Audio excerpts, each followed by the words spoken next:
사무엘상 15장에서 보시겠습니다. 사무엘상 15장 24절에서 31절 그리고 35절 말씀 같이 읽으시겠습니다. 사울이 사무엘에게 간청하였다. 내가 죄를 지었습니다. 주님의 명령과 예언자께서 하신 말씀을 어겼습니다. 내가 백성들을 두려워하며 그들이 하자는 대로 하였습니다. 제발 나의 죄를 용서해 주시고 나와 함께 가셔서 내가 주님께 경배할 수 있도록 해 주시기 바랍니다. 사무엘이 사울에게 대답하였다. 나는 함께 돌아가지 않겠습니다. 임금님께서 주님의 말씀을 버리셨기 때문에 주님께서도 이미 임금님을 버리셔서 임금님이 더 이상 이스라엘을 다스리는 왕으로 있을 수 없도록 하셨습니다. 사무엘이 거기서 떠나려고 돌아설 때에 사울이 그의 겉옷자락을 붙잡으니 옷자락이 찢어졌다. 사무엘이 그에게 말하였다. 주님께서 오늘 이스라엘 나라를 이 옷자락처럼 찢어서 임금님에게서 빼앗아 임금님보다 더 나은 다른 사람에게 주셨습니다. 이스라엘의 영광이신 하나님은 거짓말도 안 하시거니와 뜻을 바꾸지도 않으십니다. 하나님은 사람이 아니십니다. 그러므로 하나님은 뜻을 바꾸지 않으십니다. 사울이 간청하였다. 내가 죄를 지었습니다. 그러나 나의 백성 이스라엘과 백성의 장로들 앞에서 제발 나의 체면을 세워주시기 바랍니다. 나와 함께 가셔서 내가 예언자께서 섬기시는 주 하나님께 경배할 수 있도록 하여 주십시오. 사무엘이 사울을 따라 돌아가니 사울이 주님께 경배를 드렸다. 그 다음부터 사무엘은 사울 때문에 마음이 상하여 죽는 날까지 다시는 사울을 만나지 않았고 주님께서도 사울을 이스라엘의 왕으로 세우신 것을 후회하셨다. 아멘. 하나님의 말씀입니다. 오늘 말씀의 제목은 체면으로 신앙생활 하지 마시오. 체면으로 신앙생활 하지 마시오입니다.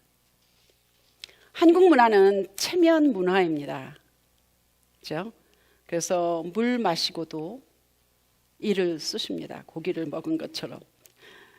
옛날 이야기겠지만 이렇게 고기를 먹을 정도로 그래도 나는 부유하게 산다라는 것을 보이기 위해서 물만 마시고도 고기를 먹은 것처럼 이를 쓰신다. 그런 속담이 나왔던 것 같습니다. 체면, 여러분 생각나는 이야기들이 많이 있으시겠지만 예전에 제가 목회했던 그 교회에 어떤 선교사님을 모셔서 간증 설교를 들은 적이 있었습니다. 그런데 말씀을 전하시는 중에 저는 사례금을 받지 않습니다. 저는 받지 않습니다. 몇 번 이야기하셨습니다. 그런데 우리가 책정한 대로 사례금을 드렸습니다. 그 다음 주일에 조금은 짓궂은 남편 그리고 이제 열심을 내기 시작한 아내 그 부부가 내기를 했답니다. 그 남편은 그 선교사님은 분명히 그 사례금을 받아가셨을 거야. 아내 되시는 집사님은 아니 안 받아가 간다고 그랬는데 왜 받아갔겠어? 아니야. 그래서 서로 이제 티각티각 했답니다. 그래서 내기를 했는데 한 100불인가 그 서로 주기로 그렇게 했답니다. 다음 주일 날 그 아내 되시는 분이 목사님 지난 주일에 선교사님 사례금 받으셨어요? 그래서 네 드렸지요. 그래서 결국은 남편이 이겼습니다. 그런가 하면 몇 년 전에 덴버에서 옛날에 제가 섬겼던 교회의 어떤 남편 되시는 분이 돌아가셨습니다. 그래서 장례식에 초청을 받았는데 제가 덴버고 해서 못 갔습니다. 그래서 카드하고 조의금만 보냈습니다. 그런데 그 뒤에 몇몇 사람에게서 들은 이야기로는 장례식 중에 그 아내 되시는 분이 우리는 조의금을 받지 않습니다, 이렇게 광고를 했답니다. 그랬는데 그 뒤에 저처럼 이렇게 카드랑 보내고 뭐 조의금 보내고 이런 분들은 다 그냥 받았다는 것 같습니다. 받으면 어떻고 안 받으면 어떻겠습니까? 물론 제 체크도 빠져나갔더라고요. 그런데 이제 몇 사람들이 이제 그런 이야기를 놓고 비판을 했던 것 같습니다. 안 받는다고 광고를 해놓고 왜 받는 거야? 뭐 이렇게 하면서 비판을 했다는 것 같습니다. 아무 말도 안 했으면 좋았을 걸. 받는다고 누가 뭐라고 할 것도 아닌데 굳이 안 받는다, 안 받을 거다 이렇게 광고까지 해놓고 또 공식적인 석상에서 이야기를 하고 받는 것은 또 뭐 어떤 사람들에게는 눈살을 찌푸리는 그런 일이 될 수 있을 것 같습니다. 이런 일들은 왜 일어났을까? 남에게 존경받기 원하고 뭐 좀 좋게 보이기 원했기 때문에 그렇게 이야기하지 않았을까? 신앙생활에서도 하나님이 나를 어떻게 보실까? 이것보다는 사람들이 나를 어떻게 생각할까? 이걸 더 신경 쓸 때가 있지 않습니까? 헌금도, 기도도, 봉사도, 말씀 읽기도 하나님이 아니라 남한테 보이기 위해서 한다면 체면 때문에 하는 것이 될 것이고, 또 체면이 나아가서 위선이 될 것이고, 또 하나님의 영광을 가로채는 그런 일들이 될 것입니다. 오늘 본문에서 사울은 사람들에게 존경받기를 원했습니다. 체면 세우기를 원했습니다. 하나님을 경배하는 것조차도 체면을 세우기 위해서 사람들 앞에서 경배하기 원했습니다. 우리가 잘 아는 대로 사울은 풍채가 좋았습니다. 아주 잘생겼었습니다. 용모가 준수한, 그리고 사사 시대를 끝내고 왕정 시대로 넘어가는 이스라엘의 첫 왕이 되었습니다. 사무엘에게 기름 부음을 받아서 40세 때에 이스라엘의 첫 왕이 되었습니다. 처음에 여호와의 신에 크게 감동되어서 예언도 했고 성령에 충만했었습니다. 영적인 지도자인 것 같았지만 결국에는 하나님을 경외하는 믿음을 잃어버리고 결국은 하나님께 버림을 받았습니다.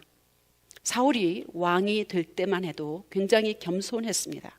하나님의 능력으로 암몬군을 크게 물리쳤고 무찔렀고, 그래서 주위 사람들에게 또 오히려 포용력으로 자신의 정적들을 오히려 감싸 안는 그런 넉넉함, 너그러움을 보여주었습니다.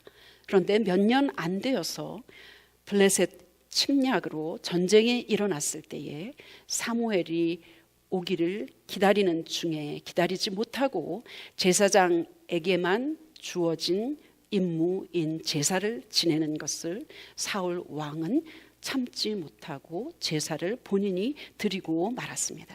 실수, 엄청난 과오를 범했던 것입니다.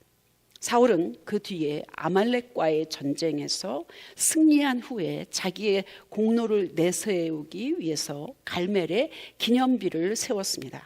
그리고 전리품을 남기지 말고 남녀노소 모두 다 무찔러라, 진멸해라 하는 선지자의 명령을 듣지 않고 양과 소 중에서 기름지고 탐스러운 것들을 없애기가 아까워서 이렇게 하찮은 것들만 없애버리고 귀중한 것들은, 좋은 것, 이런 것들은 아껴서 남겨두었습니다. 사무엘이 왜 그렇게 하셨습니까? 왕에게 묻니까 나는 하나님 앞에 제사 지내기 위해서, 제물로 쓰기 위해서 그렇게 했습니다 라고 이야기를 했습니다. 이때에 사무엘은 아주 유명한 말을 했죠. 순종이 제사보다 낫습니다 라는 말을 남겼습니다. 사울은 하나님의 명령을 따르는 것보다는 자기 마음대로 행동하는 불신앙, 불순종의 사람이 되고 말았습니다. 오늘 본문을 주의 깊게 한번 읽어보시면 사울은 자기의 하나님이 아니라 사무엘 당신이 섬기는 그 하나님이라고 이야기합니다. 내가 죄를 지었습니다 라고 2번이나 말했지만 사실은 주님을 두려워한 게 아니라 사람들, 백성들, 군인들을 두려워했다고 고백을 하고 있습니다. 내가 죄를 지었습니다 라고 2번이나 이야기했지만 사실은 하나님 앞에 진정한 회개를 했다기보다는 사무엘을 향하여서 내가 잘못했습니다, 나를 용서해 주세요, 이렇게 이야기를 했을 뿐만 아니라 2번째 자기 죄를 고백했을 때는 사람들 앞에 내가 체면을 세울 수 있도록 나를 좀 도와주세요, 나와 함께 백성들 앞에 가서 하나님께 경배드리도록 나를 도와주세요, 내 체면을 좀 세워주세요, 이렇게 이야기하고 있습니다. 예배조차, 기도조차, 경배조차, 제사조차 사울 왕에게는 체면을 세우는 것이었구나 하는 것을 우리는 깨달을 수 있습니다. 나는 그런 적이 없을까? 여러분은 그런 적 없으세요? 하나님 앞에 예배 드리는 것도 사람들 보기에 내가 그래도 예배를 안 드리면 그래도 내가 목사인데, 그래도 내가 집사인데, 권사인데, 내가 그래도 교회 다닌 지 몇십 년 됐는데, 이런 마음으로 주님 앞에 예배 드린 적은 없는지 생각해 봅니다.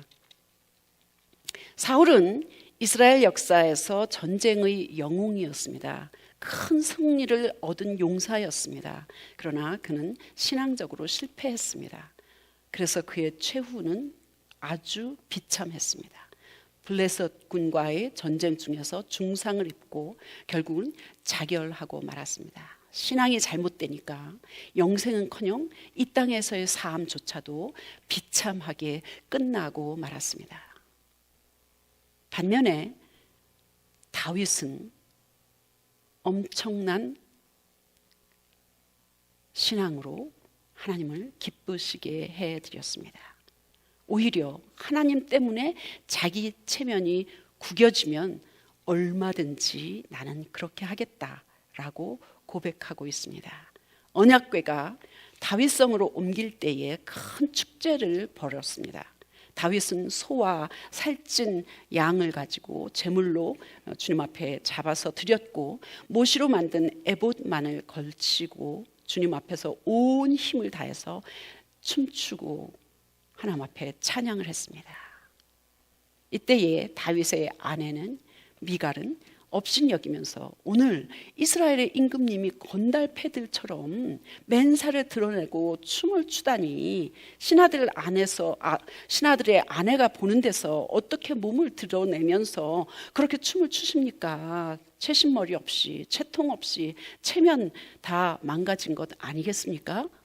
아내 미갈은 다윗을 향하여서 빈정거리면서 조소했습니다. 이때 다윗이 아내를 향하여서 이렇게 말했습니다. 그렇소, 내가 주님 앞에서 그렇게 춤을 추었소. 나는 주님을 찬양할 수밖에 없습니다. 나는 언제나 주님 앞에서 기뻐서 뛸 것입니다. 내가 스스로를 보아도 천한 사람인 것은 분명하지만 주님을 찬양하는 일 때문이라면 이보다 나는 더 낮아지고 싶소. 주님을 찬양하는 일 때문이라면 나는 상관하지 않습니다. 주님을 찬양하는 일 때문에 내 채통이 깎이고 내 체면이 손상된다면 나는 오히려 그렇게 하는 것이 더 좋습니다 라고 이야기를 하고 있습니다. 멋지지 않습니까? 주님 때문에 더 낮아지고 싶은 거, 그것이 여러분의 바람이고 저의 바람이 됐으면 참 좋겠습니다. 근데 우리는 주님 때문에 높아지고 영광을 받고 칭찬받기를 원하지는 않습니까? 우리는 자존심 상해, 체면 깎여, 누군가 나를 무시해 못 참습니다. 그런데 혹 나의 어떤 말, 나의 어떤 행동, 나의 어떤 생각 때문에 하나님이 자존심 상하신다? 하나님이 체면을 깎이신다? 하나님이 영광을 받지 못하신다? 그렇다면 우리는 견딜 수 없어야만 되는 거 아니겠습니까? 다윗은 그랬습니다. 소년이었지만, 전쟁 경험도 없지만, 아직 다 자라지도 않았지만, 거구, 육척장신, 아주 거인이었던 골리앗을 무찔르고 돌로 던져서 이마에 적중해서 그를 죽이고 말았습니다. 그때에 다윗이 한 말은 이거였습니다. 나는 네가 모욕하는 이스라엘 군대의 하나님, 만군의 주님을 의지하고 너에게로 나왔다. 네가 나의 하나님을 무시해? 네가 나의 하나님을 모욕해? 네가 하나님의 이름을 함부로 여겨? 나는 참을 수 없어. 그 하나님의 이름을 가지고 나는 너에게 왔다. 이렇게 이야기합니다. 결국 하나님을 모욕하고 하나님을 무시하는 블레셋 사람들 앞에서 하나님의 자존심, 하나님의 체면을 세워드리고 말았습니다. 설교 준비를 거의 끝냈을 때 브래드 봄이라는 사람의 그 체면 세계, 하나님의 체면 세우기, 그리고 우리의 체면 세우기라는 비디오를 보게 되었습니다. 그리고 영상을 보면서 그분이 쓴 글을 읽게 되었습니다. Saving God's face, Saving our face. 하나님의 체면 세우기, 나의 체면 세우기라는 제목의 글이었습니다. 공감이 되어서 여러분과 잠깐 나누려고 합니다. 그녀는 요한복음 17장 24절의 말씀을 인용하면서 예수님의 기도를 인용하면서 하나님의 체면과 결국 우리의 체면은 연결되어 있는 것이다, 이렇게 이야기합니다. 요한복음 17장 24절에 보니까 아버지여 내게 주신 자도 나 있는 곳에 나와 함께 있어 아버지께서 창세전부터 나를 사랑하심으로 내게 주신 나의 영광을 그들로 보게 하시기를 원하옵나이다. 예수님에게 주신 하나님의 영광을 사람들도, 예수 믿는 다른 사람들도 그 영광을 보게 해달라고 예수님이 기도하시는 내용입니다. 결국은 믿음을 지키는 것이 곧 체면을 지키는 것입니다. 우리의 체면과 하나님의 체면은 연결되어 있다. 우리의 영광과 하나님의 영광은 연결되어 있다고 주장하고 있습니다. 세상 사람들은 자기가 영광받고 존경받고 체면 세우기를 원하기 때문에 그걸 잃을까 봐 두렵고, 그걸 얻으려고 경쟁하고, 그걸 얻으려고 때로는 다른 사람을 또 짓밟고 하지만은, 하나님의 영광을 위해서 사는 그리스도인이라면, 하나님의 체면을 위해서 산다면, 하나님의 영광을 위해서 산다면 그것은 영원하기 때문에 우리는 두려워할 필요도 없고 잃을까 걱정할 필요도 없다는 것입니다. 결국 믿음의 사람은 하나님의 영광을 위해서 사는 것입니다. 하나님의 체면을 위해서 사는 것이라고 말하는 것입니다. 그렇습니다. 우리의 신앙 여정에서 나의 체면을 위해서가 아니라, 내가 영광받고 내가 존경받기 위해서 사는 게 아니라 주님께 영광을 올려드리고 주님을 높여드리기 위해서 사는 것이라면 결국은 하나님께서 우리를 높여주시리라 믿습니다. 우리가 높아지는 것이 목적이 아니라 주님을 높여드리는 것이 목적이라면 우리는 자동적으로 자연스럽게 주님께서 주시는 영광 자리에 있을 것입니다. 그래서 시편 말씀처럼 원수들의 목전에서 상을 베푸시리라 말씀하고 계시지 않습니까? 우리가 복수하려고, 우리가 다른 사람의 잘못된 것을 갚으려고 애쓸 필요가 없이 하나님께서 갚아주신다는 약속입니다.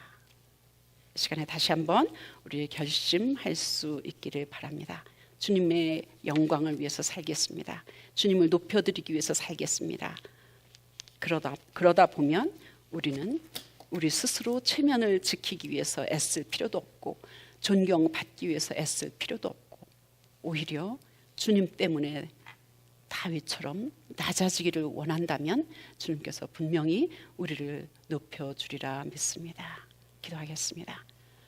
우리를 구하신 주님도 거룩한 그 집에 계시니 우리도 이 세상 떠날 때에 주님과 영원히 살겠네.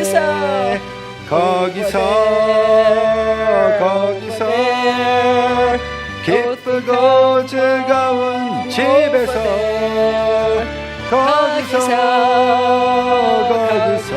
거기서 주님과 영원히 살겠네.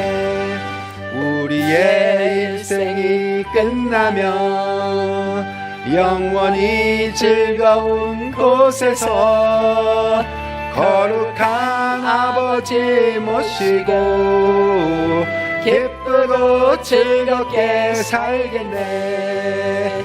거기서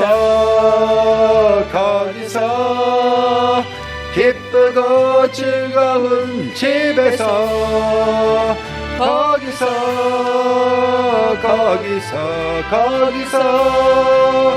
기쁘고 즐겁게 살겠네.